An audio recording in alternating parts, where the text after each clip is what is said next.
We all benefit from the achievements of chemistry on a daily basis, but few of us will know about the history of chemistry. The world's first submarine was designed and built by the mysterious and secretive Dutch inventor and alchemist Cornelis Drebbel. The submarine sailed under the water in the River Thames in 1620 with 12 rowers, and the air in the submarine was refreshed by a mysterious substance. The diagram which I'm showing you was published in a book which was written by Drebbel. It was called Treatise on Nature, and it was published in 1608.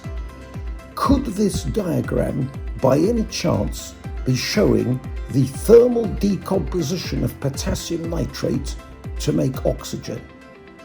The answer to this question is one of the many talks, many aspects of my talk which I will be giving, which I will be discussing one of the greatest discoveries of science, the fact that air is a mixture of gases.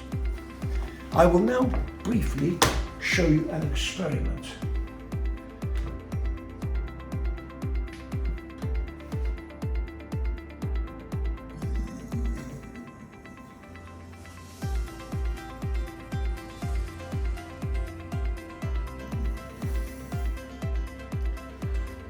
This is one of many experiments which I'll be showing and explaining during my talk on the historical highlights of chemistry.